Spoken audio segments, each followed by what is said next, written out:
નમસ્કાર દર્શક મિત્રો, @ગુજરાતમાં આપનું સ્વાગત છે। નકલી ડોક્ટર, કલેક્ટર, પોલીસ કે પીએ બાદ હવે કોઈ રાજ્યના નકલી યુવરાજ કે રાજવી તરીકે ઓળખ આપનારા પણ પડ્યા છે અને સમાજને ઊંધા ચશ્મા પહેરાવી રહ્યા છે। આવો જ એક ગજબ કિસ્સો હવે ગોંડલથી સામે આવ્યો છે। જી હા, ગોંડલના સ્વપ્ન દ્રષ્ટા રાજવી સર ભગવતસિંહજીના કારણે આજે પણ ગોંડલ રાજ્યની અને રાજવી પરિવારની ખ્યાતિ દેશ વિદેશમાં ફેલાઈ રહી છે। ત્યારે હવે સમાચારો સામે આવ્યા છે કે ગોંડલના રાજવી તરીકેની ખોટી ઓળખ આપીને લાભ ઉઠાવનારના કારસ્થાન પરથી પડદો ઉચકાયો છે।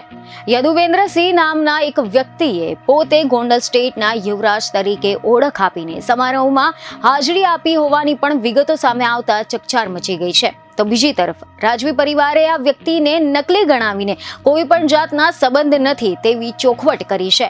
રાજવી પરિવાર નકલી યુવરાજ સામે કાનૂની કાર્યવાહી કરે તેવી પણ શક્યતા છે। સમાચારો એવા મળી રહ્યા છે કે ગોંડલ સ્ટેટના અસલી રાજા મુદ્દે મહાભારત સર્જાઈ ગયું છે। યદુવેન્દ્રસિંહ જાડેજા સામે એવા આરોપ લાગ્યા છે કે પોતે ગોંડલનો રાજવી હોવાનું કહીને વિવિધ કાર્યક્રમોમાં માનપાન મેળવીને લાભ ઉઠાવે છે। નકલી રાજવી તરીકેની ઓળખ આપીને યદુવેન્દ્રસિંહ જાડેજા ગોતા સ્થિત ક્ષત્રિય સમાજના કાર્યક્રમમાં પણ હાજર રહ્યો હતો। તો વિશ્વ ઉમિયાધામ ફાઉન્ડેશનના કાર્યક્રમમાં પણ પોતે ગોંડલના રાજવીની ઓળખ આપીને હાજર રહ્યો હતો।